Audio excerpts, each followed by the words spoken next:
Our world was once a vastly different place. To experience this won't hurt you, and there is nothing to fear.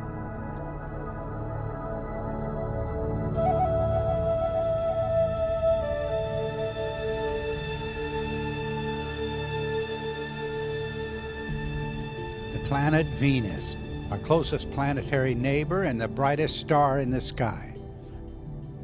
Poets the world over have long considered Venus as a celestial symbol of charm and enchantment, the morning star transitioning to evening star, then back to morning star. But more ancient traditions about the planet run much deeper, with enigmas at every turn. Tales of wonder and terror attached to Venus seem entirely out of place in our tranquil heavens. Within the common theoretical frameworks today, there's just no room for the extraordinary sky-altering events once remembered around the world. That today's quiet planet could have formerly appeared as a great monster, a serpent or dragon attacking the Earth, may indeed seem too much to believe. And yet anomalies abound at every turn. Inexplicably, Venus is the only planet revered globally as a celestial symbol of the Mother Goddess, both a love goddess, a goddess of unrivaled radiance, and an angry goddess linked to earth-shaking and even world-ending catastrophe. This global contradiction must have an explanation, even if that explanation has been entirely missed in contemporary studies. Today, Venus moves on an orbit 67 million miles from the Sun, compared to Earth's distance from the Sun of 96 million miles. But many clues suggest a historic connection of Venus to the Earth, and these clues include the geometries of their motions today. Both the rotation of Venus and its revolution around the Sun exhibit a synchronous connection to Earth's motions.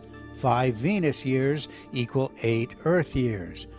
While the usual planetary rotation is from west to east, Venus rotates in reverse, though remarkably slowly in contrast to the solar system norm.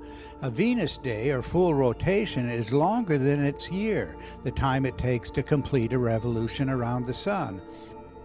But a Venus year almost exactly matches the timing of its closest approach to the Earth, and at its closest approach, Venus always shows virtually the same hemisphere to Earth. Synchronous or locked-in relationships of this sort, when they occur elsewhere in the solar system, are seen as evidence of a dynamic connection, either currently or in the past. Of course, astronomers have long believed that Venus evolved peacefully within its own enclave in the solar system for countless millions of years. Given its proximity to Earth, astronomers assumed the planet to be rather similar to our own, calling it Earth's sister planet, and speculating freely on the possibilities of life on Venus. But such speculations ended in the 1960s when probes of the planet stunned astronomers. The first continuous close-up look at Venus's surface came with the Magellan probe. When Magellan moved into orbit around the planet on August 10, 1990, its radar images revealed features as small as 100 meters across. Almost nothing in the earlier picture of Venus could withstand the impact of the discoveries that followed. The surface of Venus has been radically and catastrophically transformed by events yet to be comprehended. The probes revealed a superheated cauldron, with surface temperatures averaging more than 460 degrees centigrade, or 900 degrees Fahrenheit. In describing the new profile of Venus, astronomers summoned images of a doomsday world. Massive clouds of sulfuric acid and carbon dioxide 20,000 meters high create an atmospheric pressure at the surface some 90 times that of the Earth. What has occurred in the evolutionary history of Venus to create a world never imagined prior to the space age? In this discourse and others to follow, we'll explore the astonishing accord between space-age surprises and the ancient descriptions of Venus. The greatest surprise for science will lie in the global evidence that Venus formerly roamed the sky as a comet, in the language of ancient myths and symbols, the mother of all comets. And this is where we find one of the greatest challenges to today's theoretical assumptions about planetary history.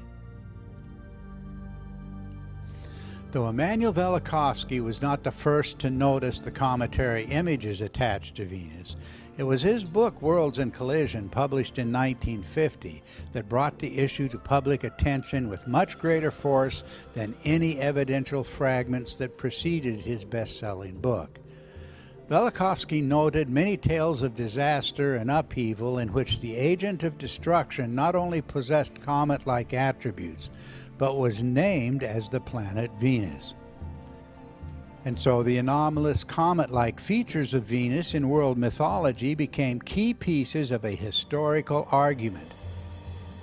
He noted, for example, that in Mexican records, Venus was the smoking star, the very phrase natives employed for a comet.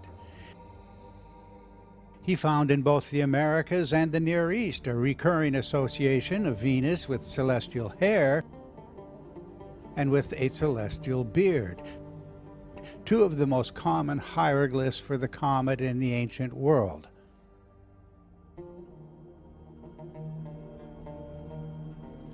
Another popular glyph for the comet was the serpent or dragon, a form taken by the planet Venus in virtually every land. And the same planet among the Egyptians, the Babylonians, and other races was called the flame or torch of heaven, a widespread symbol of a comet amongst ancient peoples.